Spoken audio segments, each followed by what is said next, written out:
Alright, it's been a while since I made a video on Threefold 3-node builds. I've been hard at work kind of developing a whole bunch of new stuff, but one of the new things I've done I want to share is a pizza box server. Some of the credit of this goes to Ryan from the forums. I wouldn't have known that this format existed at all without his build, but I did do some changes to it. I think this build and his build is probably the most dense amount of TFT you could possibly get per square inch in a server. I'm just run over the earnings for it real fast, just so you can kind of see what we're getting into. It's 128 gigs of RAM. It's going to be an 8-core CPU and a 2 terabyte SSD, which is just going to be a little over 1,000 TFT a month for build. I don't remember what the math was, maybe $600 or $700 for that build, so pretty good economics on it. The whole backbone of this was commonly referred to as a pizza box server. It's a 1U half length. It's extremely light, and it is relatively quiet. This is almost as loud as a normal server, and it is as loud as a normal server if you don't set it up just right. So this is definitely more for a home lab or data center type usage, not for a living room. One of the side effects of getting small is getting a little louder, but definitely no problem for me here in the back room where I have one or two of these built. So now this is a 350 watt model. This will pull over 200 watts at full throttle, maxed out on all the resources. There is a 200 watt model that is much cheaper, and I gave it a try because I wanted it to work, because it's $100 cheaper, but don't do it, it's not safe, it's going to overtax your power supply. The 350 watt model is, it's like the major distributor of it is Newegg, where it's a little less than $250. If you do keep an eye out on eBay though, they do occasionally come with used. Be careful though, most of the used ones on eBay are 200 watt or 260 watt. If you can find a 260 watt, that will work. They haven't been made for 15 years. Believe me, I try to find some. So if you do find one of those cheap, go for it. Careful, I was tricked and thought I bought some 260s and wound up with a whole bunch of 200s, which are now back on eBay. So it's not only the chassis here that makes this build unique, but it is the motherboard.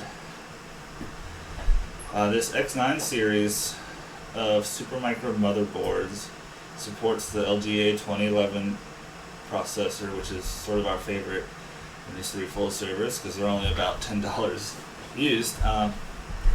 And this model, any of these X9, that's the series, and S is how many processors? Single. And there are, I think, 1151 processors in 2011s. If you want a 2011, that's the one that has the 8-core. This is a fairly common one for sale. Prices vary widely from about 100-ish to 500. People selling for 500 are fishing to corporations that just need a quick fix, but keep an eye out on eBay. When they come up, they get like about 100 of them get dumped at once, and they can be pretty reasonable. And this is custom made for this chassis. It fits perfect. That I/O shield fits on this model. This will not go in a desktop computer, and you cannot put a desktop board in that SuperMicro super chassis without some really not perfect connections. As I think Ryan from the forum noticed, these connections here for the front input are proprietary. We'll just go over some of the preferred components to put in it real quick. I'll include this link below. This is Cloud Ninjas, where I buy a lot of RAM from. The prices are reasonable, all things considered. They don't have an actual entry for this motherboard on their website, so I did make a mistake at first. But if you go to SuperMicro and find their RAM The 10600 RAM works. The 8500 does not. I had to return that. So you'll want the 128 gig kit made out of 16 gig sticks. That's about that should be $240. I'm assuming this speed of RAM works as well. It is the same price, and it is a little faster. My preferred CPU in this is the 2650 V2 or the 2670 or the 2665. They're all good. They're all borderline free. These actually make pretty cool keychains if you drill a hole in them and grind the corners off. The motherboard does come with a passive cooler. It does work. However, when I ran some stress tests on it, the fans were really high up and fluctuating somewhat, and the RAM closest to the CPU was not overheating, but it was flirting with it. So for an extra $40 peace of mind, I would put in an active cooler. These Dynatrons are heavy duty. There's two models that fit it, the R16 and the R18. The R16 has a vapor chamber and is $10 more. It's supposed to be better. I ran on the R18 and had no complaints. I was never really able to get the CPU over 65C full stress. So there's really no reason to get better than that. Vapor cooler one's about 50, non-vapor cools 42. Pick your poison, they'll both work. And actually was pretty impressed by how well they were built. So that's RAM, CPU cooler. Next thing would be your storage. It is a 1U, so you do have to use a riser adapter to fit in an M2 PCIe adapter if that's the route you want to go. There are a lot of different heights and a lot of different orientations, and I spent $50 buying the wrong ones on eBay. So you can, $60. Thank me on going through the grunt work and finding those. This is the correct model that fits. It is kind of expensive, but it has to be the right height or it won't fit right. And even some smaller things where other companies had capacitors in the way.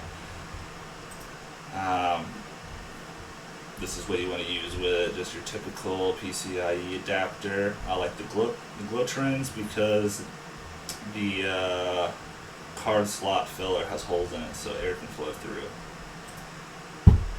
Also, for only $8, instead of getting all those adapters, you could just run the 2.5-inch SSD in there with a little caddy. It's only $9. You really don't even need a caddy. You can just plug in your SSD and just throw it in there. It'll be fine. It's not like you're going to be shaking this thing around. Considering the price savings, this is probably the way to go. Yeah, so that's a quick rundown of the build. I'm going to go over some of the firmware setup just in case that's something you want to dive into. I don't think you really have to update the BIOS. In fact, it recommends that you don't if you don't have a problem, but the link to do it is right here. I will in a minute just show you how it's done. It's not hard. It does have built-in remote management through the IPMI, which is a really nice feature, especially if you're away and you need to manage something. I really don't recommend you update it. When I updated the remote management software, it doubled the RPMs with the fans and doubled the noise.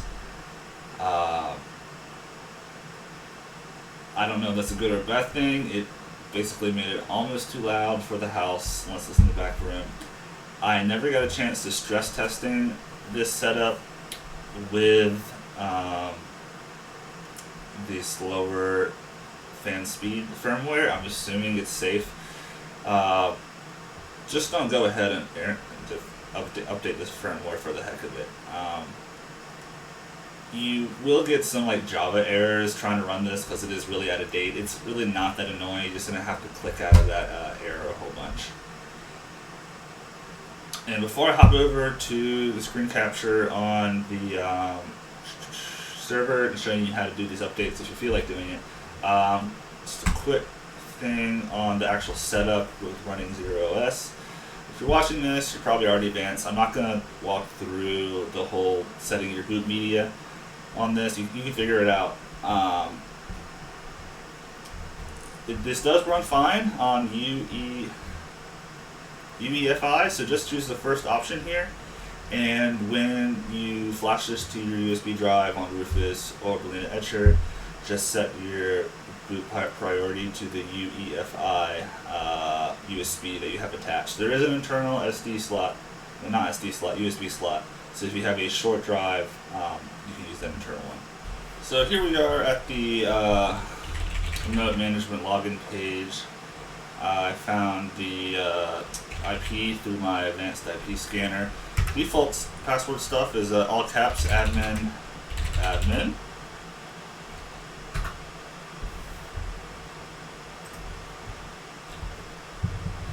This is the error I was talking about. If you update this and then Google this error, you'll find some how-tos on what to do.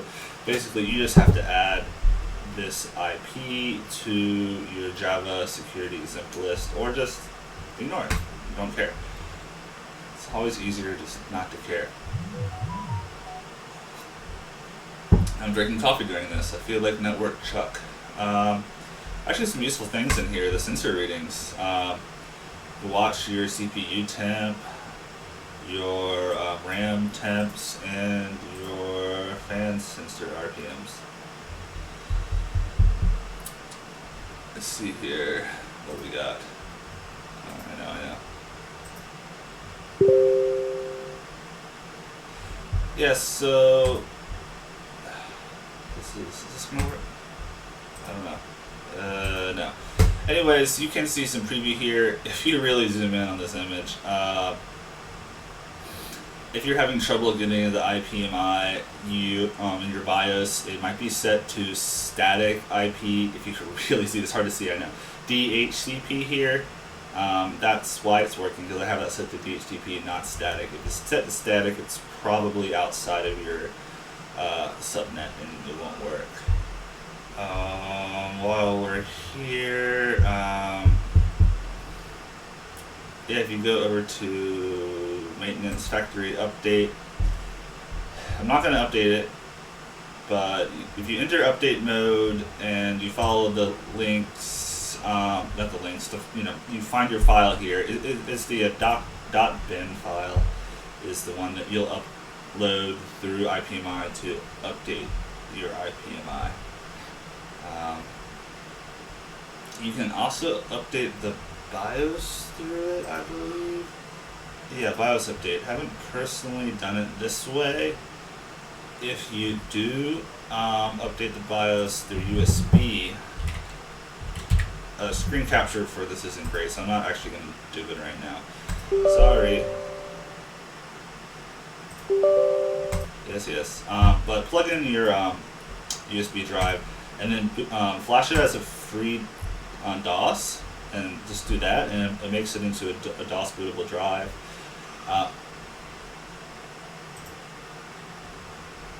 Okay, chill. Then you just copy all these files into that flash drive, and there's a little how-to right here.